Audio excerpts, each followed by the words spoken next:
In the summer of 2014, people in Flint started dying in what would become one of the worst outbreaks of Legionnaire's disease in U.S. history. We were suspecting the city of Flint water supply. After the city began drawing from the highly corrosive Flint River, brown water started flowing from taps. That was the big red flag. Eventually, toxic lead would be discovered. But that summer, the county health director hadn't found the source of the Legionnaire's disease, which by that point was already killing people. So he got in touch with the CDC. When you reached out, what did you expect to happen? We expected that we'd have a team of people that would help us identify the source of this bacteria, the source of this illness, to stop it. But that didn't happen. The Centers for Disease Control, the federal agency tasked with investigating outbreaks, didn't show up. And the county health director, Jim Henry, says Michigan state officials purposely kept them away. Our whole team was angry. It was, you could see that it was an intentional, deliberate method to prevent us from doing our job. As the weather warmed in 2015, just as Henry had feared, there was a second wave of cases. But to Henry's astonishment, the state had already declared the Legionnaire's outbreak over. When you read that, what did you think? There must be a mistake. We had 2 new cases in June. We had multiple cases, and to determine the outbreak over must have been some sort of mistake. That's what you thought at the time? That's what I thought at the time. What do you think now? It was intentional. To stop the investigation that would implicate the Flint water system in this outbreak. By summer's end, 4 more people would die, including 58-year-old Deborah Kidd. Her son Troy says she got sick after visiting the ER for a migraine. She didn't know there were high levels of Legionella in the hospital water supply. His family is now suing the hospital and the state. I think it's a cover-up. I think it stinks. I think they knew there was something more going on than what they wanted to really let on. Speaking of scandals, a mother in Flint, Michigan, slamming the EPA for the slow reaction on the poisoned water crisis.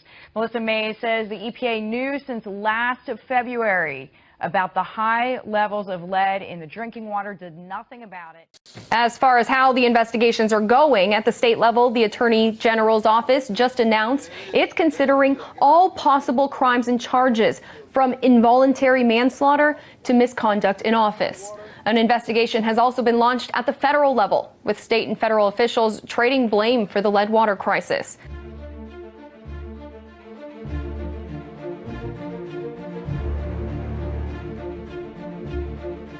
Is far from the only town facing environmental disasters. To cover more ground across the nation, last Friday, New York state officials declared that there was a radiation leak at a nuclear power plant some 20 miles north of New York City.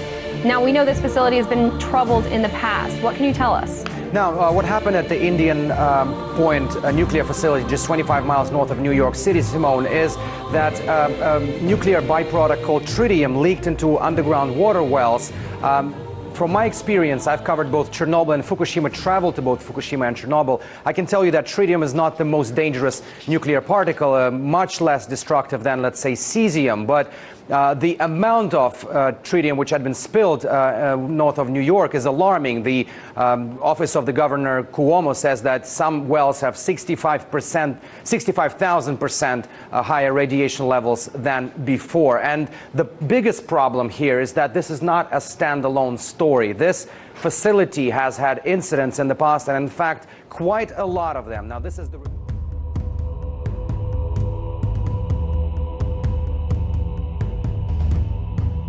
U.S. military stationed on the Japanese island of Okinawa may be polluting the local drinking water supply. That's according to brand new documents released under the U.S. Freedom of Information Act. A series of accidents at the Kadena Air Base over the past 15 years have released more than 20,000 liters of fire-extinguishing agents, some of them containing toxic ingredients. And one of those ingredients has been registered by Okinawa authorities in waterways near the base at a level 60 times higher than in any other part of the country. And most of the leaks happened due to lax safety standards. However, base officials didn't report them to authorities. Environmental activist Peter Galvin thinks that can cause significant damage to the local community.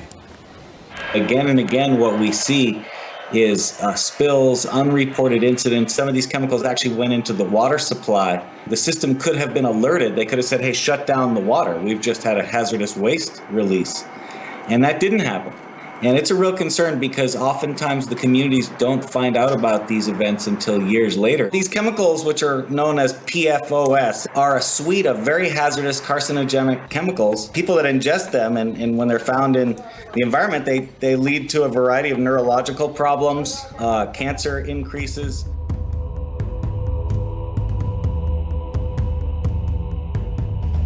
You know that wish list you have of all the things you would buy if you didn't have bills to pay? Well, President Obama submitted his to Congress this week. He even proposes some ways to pay for the items on his list with $3 billion in tax hikes, ones that Congress will probably never pass. The good news is the debt added to our $19 trillion in IOUs would only go up $500 billion. Welcome to Washington. It's all part of our weekly's America's Debt Crisis series. The budget that we're releasing today reflects my priorities. President Obama's $4.1 trillion wish list hit the halls of Congress this week, and Republicans swiftly kicked much of it to the curb. I look at this as something that is totally disconnected with the reality of where we are. That reality is a $19 trillion national debt that the president's farewell budget will only add to. There are some priorities that we have that are deeply held that Republicans in Congress do not share. This is normal in Washington. Both parties committing to budgets where the nation spends more than it takes in, sending those IOUs to future generations.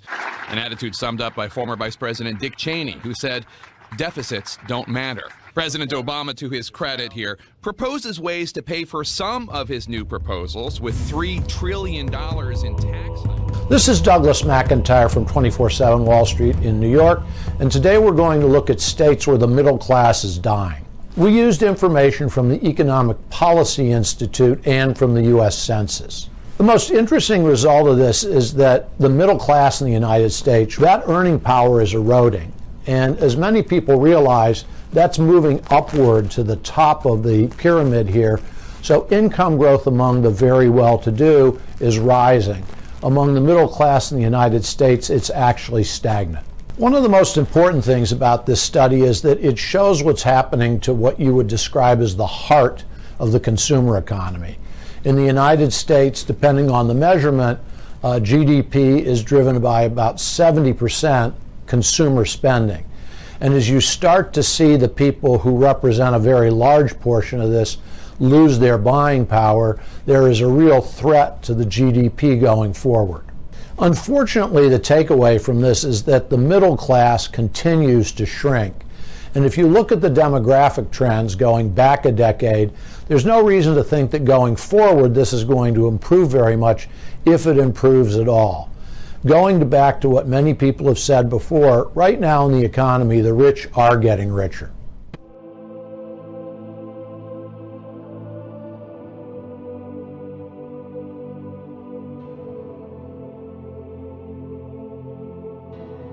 Now to the economy tonight. In a wild day on Wall Street, the Dow on a roller coaster ride yet again, at one point plummeting more than 400 points, then leveling out somewhat, closing down 254 points.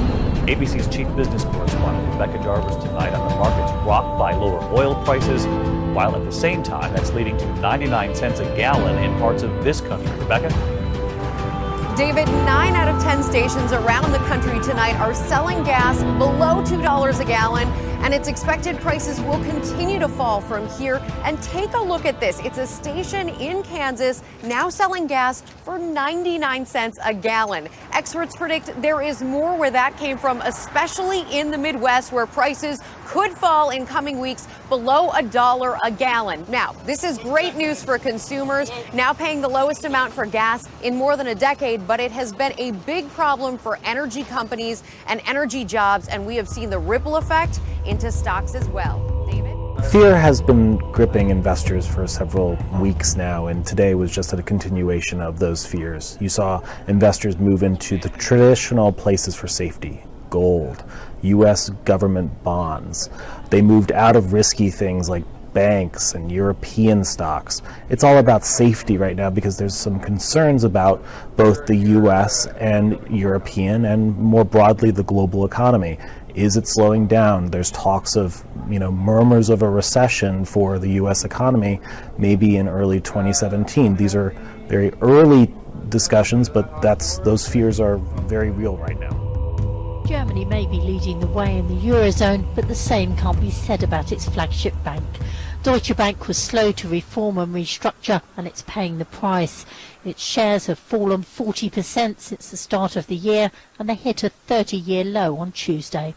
That's on top of numerous fines and a recent €6.8 billion loss. Brenda Kelly is from London Capital Group. They are selling a lot of assets. They are moving away from the retail sector. And of course, with the global slowdown that we're seeing, there are fears that the investment arm will not keep up the pace when it lets go of its retail arm. European bank shares have lost more than $240 billion since the start of the year. That's nearly a quarter of their value. And the sell-off has been worse than after the financial crisis. There's a long list of concerns, including slumping oil, soaring technology costs and a slowdown in China. The market turmoil and the ECB's attempt to revive the Eurozone aren't helping. Asian stocks have seen a sharp decrease amid worries over the global economy. Japan's benchmark Nikkei 225 index slumped 4.84%. The broader Topix index fell 5.43%. Hong Kong stocks ended more than 1% lower, extending the previous day's near 4% plunge. For a second straight day, thousands of farmers filled the streets of Athens. They're protesting against a pension reform proposal that will triple their Social Security contribution and raise their income tax. With 27% going towards pensions and 26% going to income tax, that means losing 53% of our income.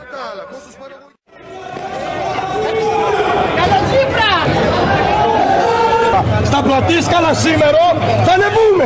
Θα ανεβούμε! Θα ανεβούμε! Δικά μας είναι ρε! Δικά μας είναι! Δικά μας είναι! Δώσ' βρε! Δώσ' αυτό το τσιμιάρι!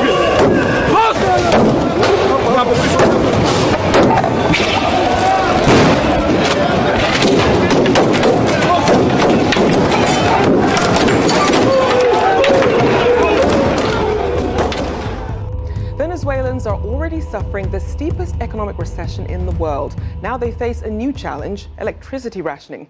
Shopping malls across the country have been asked to reduce their opening hours to save energy, which has left retailers reeling. Yeah, this latest sign that all is not well in this country is certainly causing some complaints amongst the people of Caracas. To explain what's really going on, as of yesterday, several malls are opening for almost half their regular business hours. Why? Well, the government says that in the face of an electricity crisis here, everyone has to do their bit, and that includes shopping mall owners. Electricity is highly subsidized in Venezuela, and the government really wants commercial users to generate more of their own power. But as you can imagine, shoppers are not happy. It is very chaotic. Every day things get worse. Every day they deprive us of something.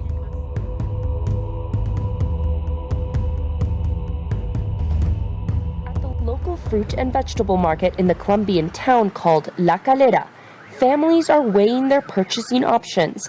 Green beans are a necessary ingredient to many of Colombia's traditional stews. But mother of three, Eucaris Quilindo, has to be choosy about how much she buys. Everything is way too expensive. None of the prices are what they used to be. And Ana de la Peña may not have the option to offer a second glass of Colombian tamarillo juice for her grandchildren's lunch. I've reduced how much I purchase and changed our family meals to what's cheaper.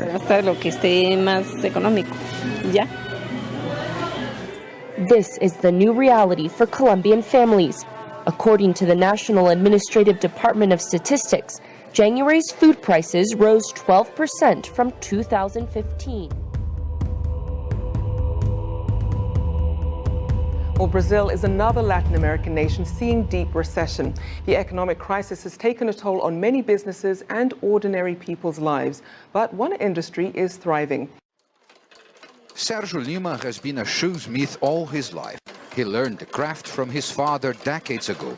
Over the years, he's seen many competitors close their shops as rising wages and cheaper shoes led people to buy new pairs rather than fix their old ones. But now, with unemployment and inflation taking their toll, Sergio is back in business. I haven't felt there's a crisis, thank God. Things are just getting better for me every day. With all these price rises, people are realizing the importance of a shoesmith. While many Brazilian shops are seeing sales drop amid the country's recession, the repair business is getting a boost. The logic is straightforward. It's usually cheaper to fix and maintain products than it is to buy new ones.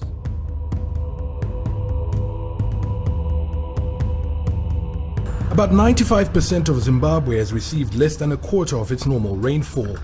The Meteorology Department predicts no significant improvement in coming weeks, which means the number of those facing food shortages, currently estimated at 2.4 million, could go up. President Mugabe's declaration of a state of disaster is designed to unlock aid from the international community. As such, it's been welcomed by some in Harare.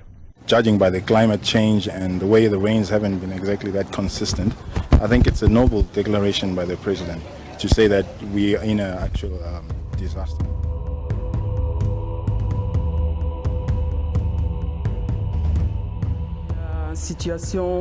The current situation in the south of Madagascar is not just difficult, it's catastrophic. Right now, we can say close to 1 million people are food insecure.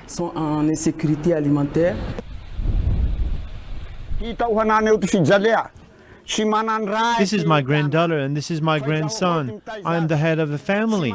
I'm supposed to ensure their survival, but I can no longer do so. Very soon we will have nothing to eat.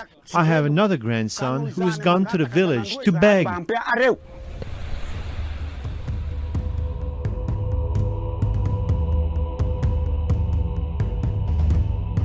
Finally, the UN has warned that over 58,000 children will starve to death in Somalia if they are not provided with urgent support.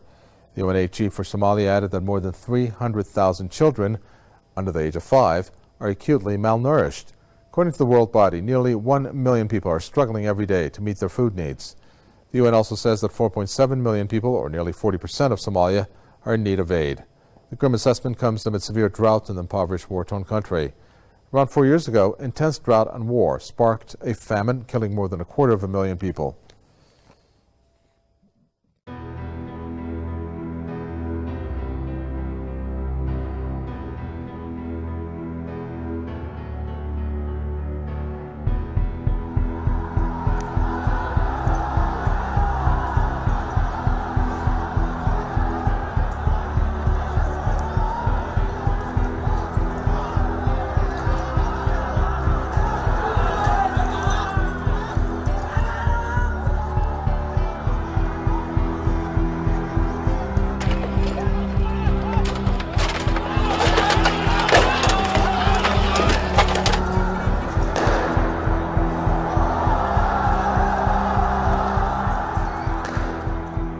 Officials of the Hong Kong SAR law enforcement departments have condemned the violence.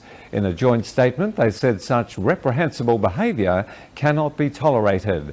Meanwhile, another suspected case of arson took place on Friday night when a fire was started in a parking lot in the Lai Chi Kok area on Friday evening, with more than 30 vehicles being destroyed. It was the third suspected arson attack since the Mongkok riot.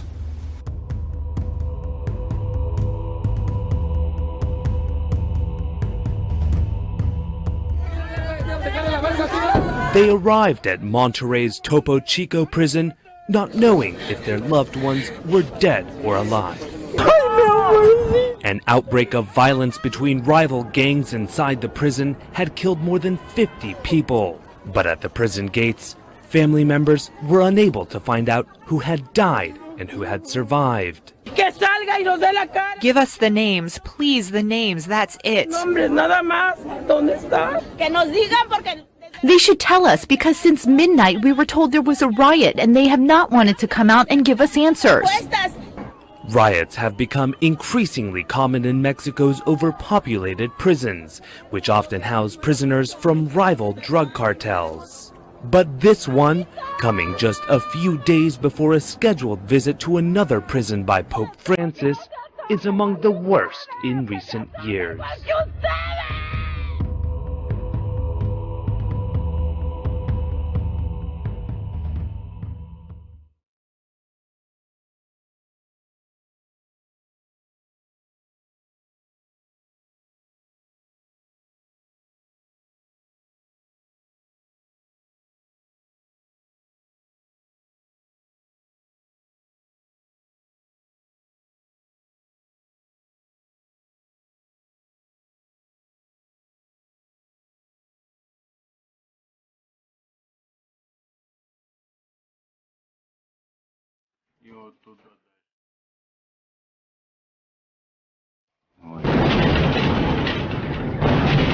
Охренеть.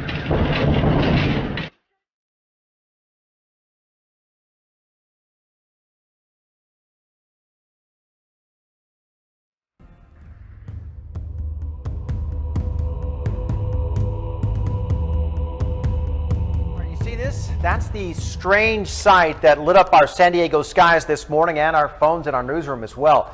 The 10 News military reporter Hannah Mullins reveals why the military is likely ruled out as the cause of that rare light.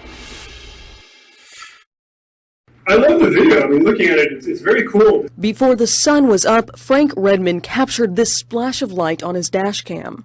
This looks consistent with what we call a fireball. Robert Quimby is an astronomy professor at SDSU and the director of the Mount Laguna Observatory.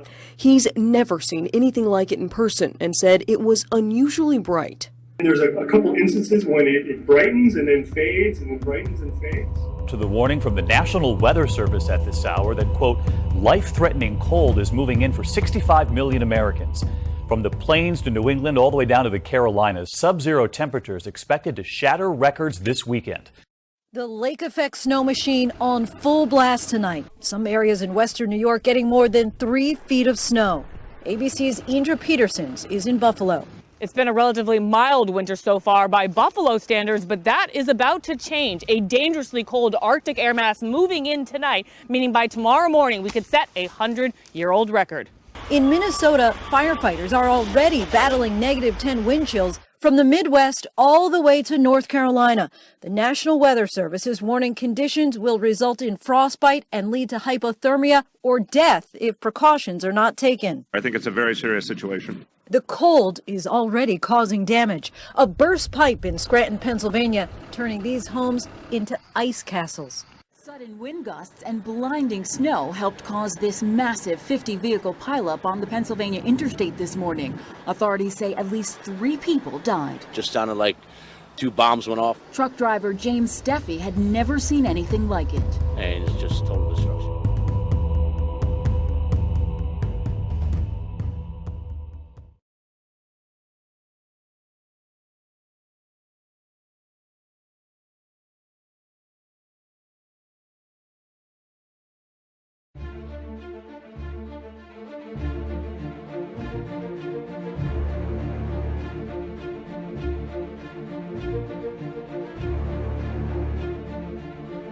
Sources tell CBS News that federal investigators are looking into whether a brutal rampage in Ohio had any connection with radical groups. Police say that a man with a machete attacked several customers inside a Columbus restaurant last night. 4 people were hurt here. Officers shot and killed the attacker after a very brief chase. Jeff Pegues is in Washington with a terrifying account from a witness. Jeff, good morning. Good morning. CBS News has learned that investigators have identified the suspected attacker as Mohammed Berry. Investigators are running down leads this morning, trying to determine if the attack is somehow tied to terrorist organizations. He came to each table and just started hitting them. Witnesses described the bloody scene at the Middle Eastern restaurant Nazareth in Columbus, Ohio last night. A man armed with a machete stormed in and marched from table to table, striking diners. This was a brutal attack. You know, the man walks in to people that are just there having dinner and starts attacking them. Karen Bass was there. There were tables and chairs overturned. There was a man on the floor bleeding. There was blood on the floor. It was awful. It was just carnage. Police say the suspect visited the restaurant and talked with an employee earlier in the day. Police say it's not clear what the discussion was about. Investigators say less than an hour later he came back and began his violent rampage. The second time, nothing was said. He just simply came in and started the attack. 4 people were taken to the hospital. 1 person in critical condition is expected to survive.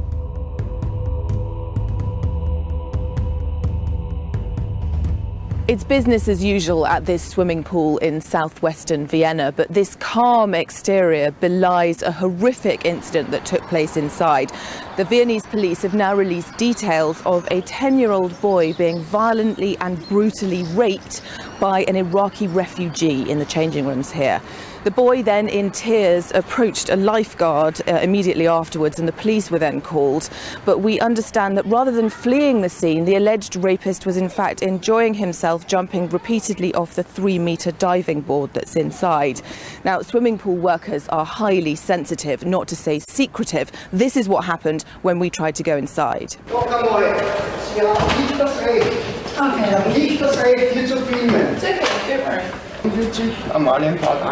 So I went to talk to some locals, and they said that this assault has changed the way that they view their amenities. We used to bring our kids swimming at this pool, but 2 days ago we heard about the incident. After this sad story, we decided to stay away. It's the fault of the Austrian government because it took lots of refugees from the outside. There are more migrants now than Austrian children and Austrian families at the moment, yeah. I observed this the last few times when I was here. There were really huge groups of migrant people. You have to control more who gets into the country and who doesn't, or who has to go again.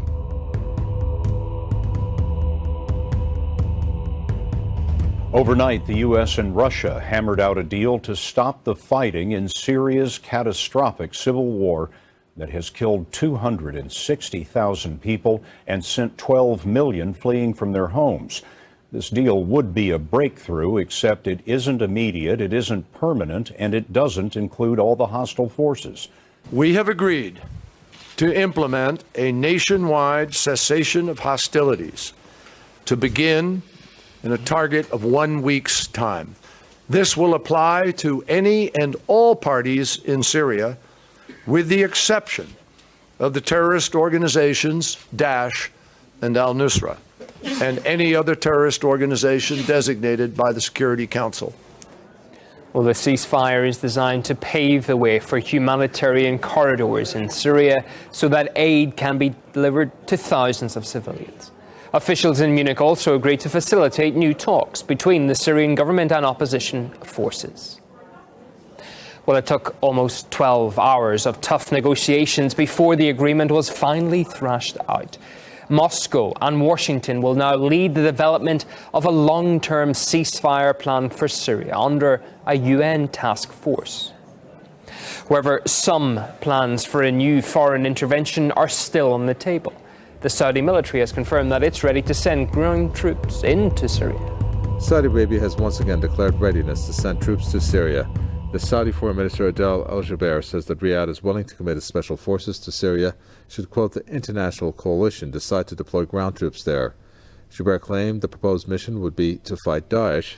Earlier, another Saudi official said the soldiers deployed by the kingdom will also fight the Syrian government forces. The Syrian Foreign Minister Walid al-Muallim earlier warned against any foreign troop deployment in the country, saying that invading forces will return to their countries in coffins. Let's first talk about the timing of this announcement coming from Saudi Arabia, which is very inappropriate and very unfortunate. First, we have the ongoing Munich Security Conference, where Russia has repeatedly warned the West against further escalating the conflict in Syria. And of course, as we all know, what's going on in Syria is very complicated, with a lot of parties, all with their own interests. To name a few, you get ISIL, the terrorists. You get the U.S. backing the so-called moderate opposition forces. Russia has launched an air campaign in September at the request of President Assad. And the list goes on. And now you get another outsider party, Saudi Arabia, hinting at the possibility of launching a ground operation in Syria. So if that happens, obviously it will destabilize the already very unstable situation in Syria. Strong words this morning from Russia's prime minister saying the strained relationship between Russia and the West could be described as slipping into a new Cold War. NATO's policy with regard to Russia remains unfriendly and opaque. One could go as far as to say that we have slid back to a new Cold War almost on an everyday basis. We are caught one of the most terrible threats either to NATO as a whole or to Europe or to the United States. Sometimes I wonder whether it is 2016 we live in or 1962.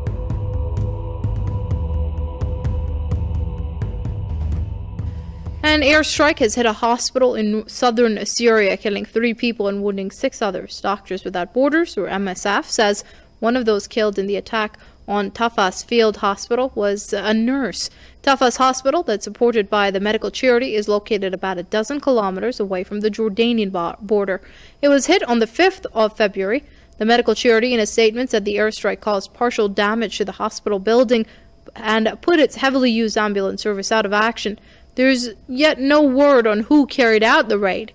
Airstrikes in Syria are conducted by the U.S.-led coalition, Russia, and the Syrian government forces.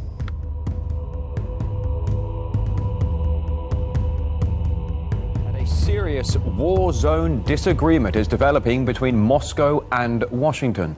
The Pentagon blames Russia for hitting civilian targets in Aleppo, while Russia's defense ministry has provided evidence that actually America was behind the strikes. Let's get more now from RT's Nikki Aaron joining us live here on the program. Nikki, can you clear it up for us? Where are the accusations actually coming from here? Well, let me just remind you that Aleppo is a city that's already suffering a dire humanitarian situation. Civilians there don't even have access to water since supplies were cut. Now, Russia's defense ministry claimed that 2 U.S. Air Force A-10 assault warplanes bombed Aleppo on Wednesday, destroying 9 facilities. Let's just take a quick look at the statement from the Russian defense minister, spokesperson. We analysed all the targets hit on Wednesday in Aleppo. First of all, Russian planes didn't appear near Aleppo. The closest target hit was more than 20 kilometers from the city. Only so-called anti-ISIL coalition planes and drones have been flying over Aleppo. As we promised our US partners, we won't hide this data. On Wednesday at exactly 13:55, 2 US warplanes entered Syrian airspace from Turkey and fully bombed several targets in the city. Now, the very same day, the Pentagon accused Moscow of carrying out bombing in the city. US Army Colonel Steve Warren said that Russian airstrikes had hit 2 hospitals. Now, this would deprive medical care to about 50,000 people, so it would only exacerbate the already dire situation in the city.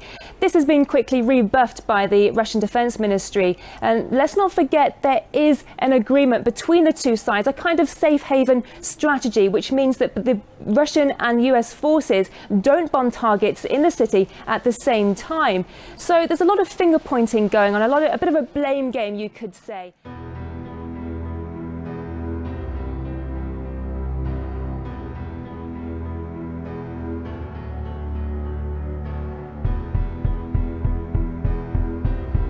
In another sign of aggression, North Korea has reportedly fired a long-range rocket.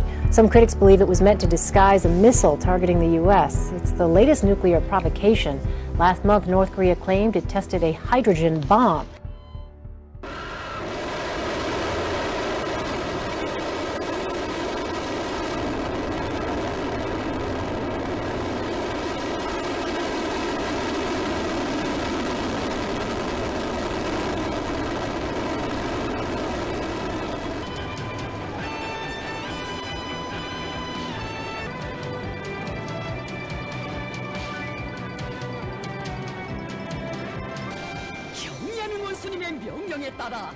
오전 9시 관축이성 광룡성 4호가 지구를 박차고 날아올랐습니다.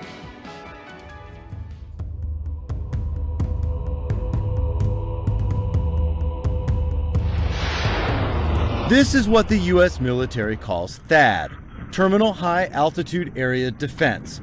It targets incoming missiles up to 200 kilometers away and destroys them high in the sky, even just outside the Earth's atmosphere. A U.S. THAAD system may soon be coming to the Republic of Korea in response to the DPRK's recent long-range missile launch. The United States and the Republic of Korea have made an alliance decision to begin formal consultations regarding improvements to the alliance missile defense posture, specifically the viability of a terminal high-altitude area defense, or THAAD system, operated by U.S. Forces Korea. The THAAD has proved effective in tests, but has yet to be used in combat. To detect incoming missiles, THAAD uses satellite surveillance and advanced long-range radar that could extend well into China. Beijing is concerned a U.S. THAAD system in the ROK may put China's security at risk. To be very honest with you, it doesn't require experts to know this. Ordinary people would know that the deployment of the THAAD system is not just to defend the ROK. It has a wider agenda, and it may even serve the possibility of targeting China. A political analyst, Mike Billington, the U.S. missile deployment, says the U.S. missile deployment is a preparation for nuclear war against Russia and China. There has been enormous pressure on the Park Geun-hye government in South Korea to deploy these missiles, which is very clear to the Koreans, as to China, that this is, and Russia, that these are not aimed at North Korea. You don't need high-altitude missiles to defeat an attack that's coming from 30 miles away. We're dealing here with part of the very overt public, not even embarrassing to the Obama administration, preparation for nuclear war against Russia and China. The deployment of these missiles are aimed, and their radar are aimed at China, aimed at Russia's Far East. They are coming in conjunction with Ash Carter's deployment, tripling of the military forces in Europe on the border of Russia, including in the Baltic states, literally on their border, which the Russians recognize as something parallel to what the Germans did when they prepared for the invasion in World War II. The U.S. is now in the process of deploying massive military forces into 8 or more military bases in the Philippines. So this is a ring around China. This is a preparation for implementation of Obama's and the British insane prompt global strike policy, which is a first strike policy, to take out China's capacity to respond to a first strike attack by taking out, supposedly believing they could take out their nuclear capacity, which they cannot. It's an insane policy which has brought the world to the brink of nuclear war. NATO's Secretary General has welcomed the United States' growing military presence in Europe, saying the alliance is ready to deploy as many troops as necessary. The Russian Foreign Ministry has expressed alarm over the move, saying it endangers the continent's security and stability. The NATO plan will involve forces from multiple nations rotating around member states rather than being permanently stationed.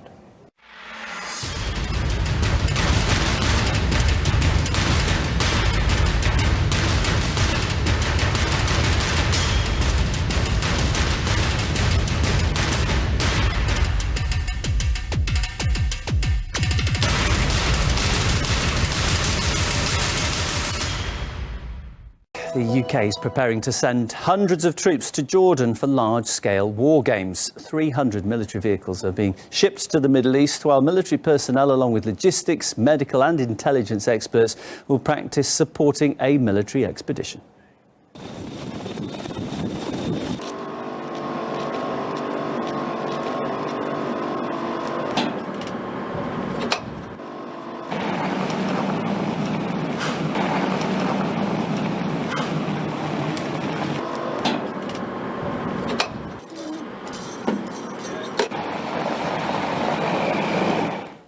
An unnamed UK Army source has told the Telegraph newspaper that the drills could, in fact, be a rehearsal for sending British troops to Eastern Europe in the event of a Russian confrontation with NATO.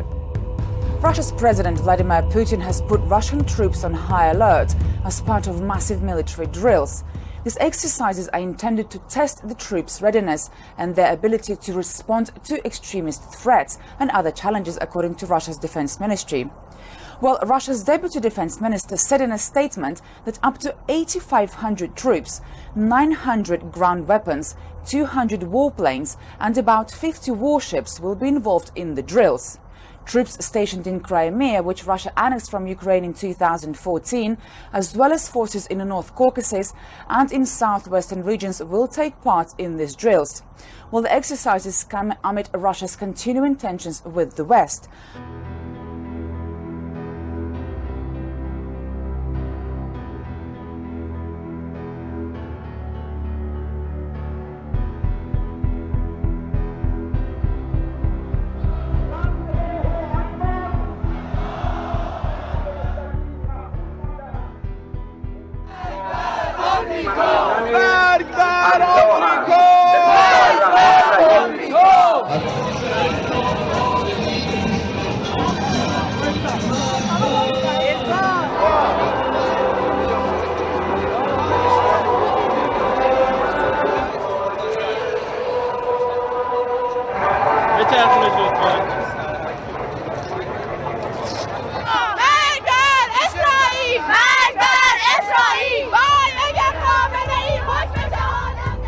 Iran is once again showing its utter contempt for a United States that recently allowed it to recover tens of billions of dollars in unfrozen assets and sanctions relief. National security correspondent Jennifer Griffin shows us from the Pentagon tonight. To mark the overthrow of the Shah and start of the 1979 Islamic Revolution, this year Iran used the occasion to humiliate the United States by reenacting the capture of 10 U.S. sailors last month when 2 Navy patrol boats wandered into Iranian waters and surrendered at gunpoint to Iran's Revolutionary Guard. The scene played out in cities across Iran today during parades to mark the anniversary. Actors playing U.S. sailors are shown submissively with their hands up as their Iranian captors mocked them and the crowds cheered. Just one day earlier, in another embarrassing twist in this ongoing propaganda victory lap, Iran released a video that included this image of one of the captured U.S. sailors weeping, a different impression than that created by the U.S. Secretary of State upon their release. I'm appreciative for the quick and appropriate response of the Iranian authorities. All indications suggest or tell us that our sailors were well taken care of. Defense Secretary Ash Carter had a different reaction when asked how he felt seeing U.S. sailors held at gunpoint. I was very, very angry at it. To see our guys in that situation on Iranian TV, that's really not okay. On the same day the U.S. sailors were taken hostage, Iran flew a drone over the U.S. aircraft carrier USS Harry Truman. Iran's supreme leader Ayatollah Khamenei gave the Iranian guards who detained the 10 U.S. sailors medals for their work. The Iranian Revolutionary Guards captured the U.S. sailors on the same day that President Obama delivered his State of the Union address and just days before the nuclear deal was signed. Today, a senior State Department official admitted to Congress the U.S. does not know exactly where to find Iran's low-enriched uranium, which under the recent nuclear deal was shipped to Russia, a close ally of Iran who critics say should not be trusted.